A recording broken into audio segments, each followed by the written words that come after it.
Assalamualaikum warahmatullahi wabarakatuh. Masyarakat Indonesia dimanapun Anda berada. Anggota fraksi Partai Golkar yang kini duduk di Komisi 9 DPR RI, Ibu Weni Haryanto Sarjana Hukum mengatakan, setidaknya ada 3 jenis bantuan yang kini bisa diperoleh oleh masyarakat di Indonesia. Melalui Komisi 9, bantuan ini bisa diturunkan karena berkaitan erat dengan peningkatan produktivitas masyarakat pasca pandemi. Lalu, bantuan apa sajakah itu dan bagaimana syaratnya?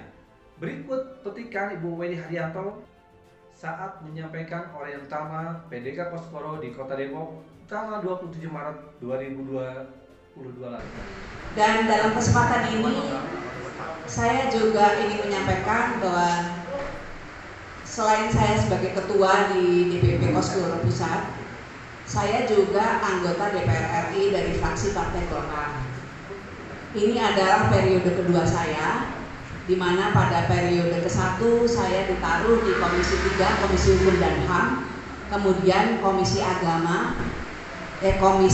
yaitu Komisi Agama dan Sosial, dan sekarang di periode kedua ini saya ditaruh di Komisi 9, Komisi Kesehatan dan Komisi Ketenagakerjaan, di mana mitra-mitranya selain Kementerian Kesehatan, Kementerian Ketenagakerjaan, juga BPJS Kesehatan, BPJS Ketenagakerjaan, BKKBN, BP2MI, Badan POM, dan ada beberapa program-program yang bisa diturunkan ke masyarakat.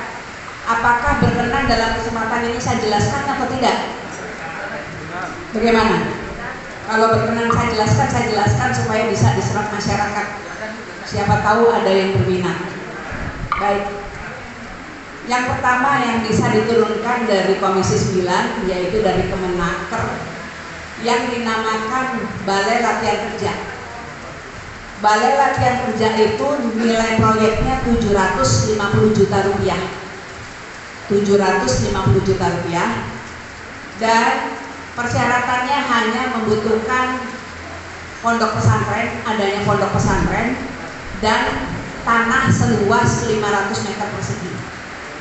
Di mana di atas tanah tersebut nanti akan dibangun balai latihan kerja.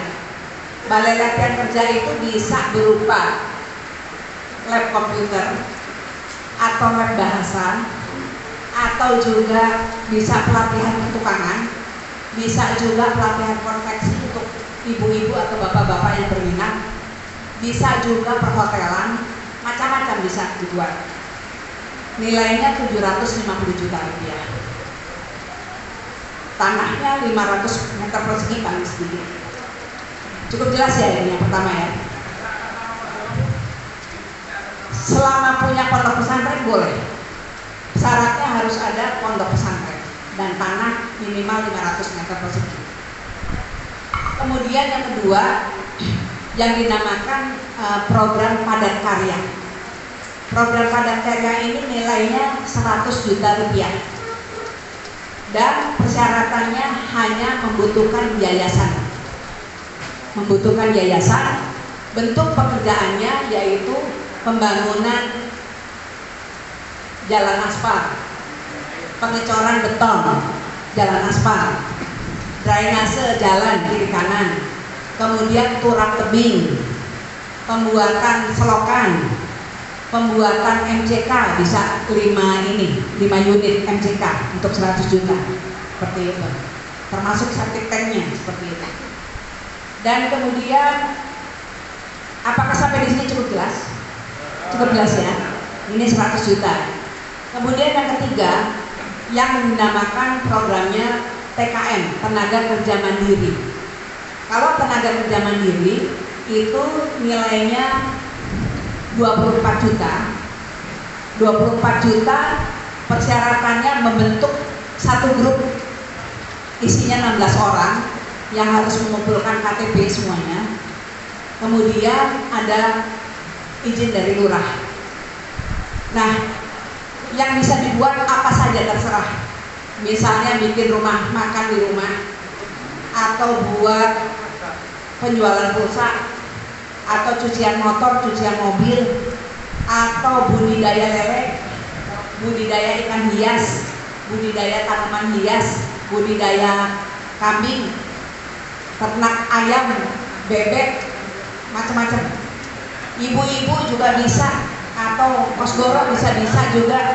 Misalnya ibu-ibu nih, mpok nih, pergi ke Tanah Abang, ambil dagangan dari sana, baju-baju dijual lagi, itu juga bisa seperti itu. Jadi intinya harus ada kegiatan yang bisa dibuktikan, dan uang 24 juta tersebut tidak perlu dikembalikan, tapi harus ada laporannya apakah betul-betul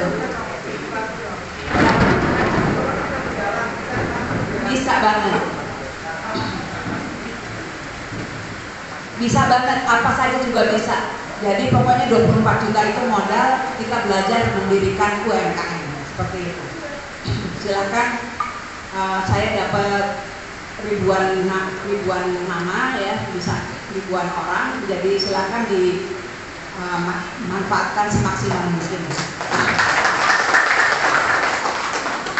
Kemudian bagi yang aktif di Posyandu atau Posbidu, saya dari Kementerian Kesehatan juga ada makanan-makanan pengganti ASI atau makanan untuk anak-anak balita.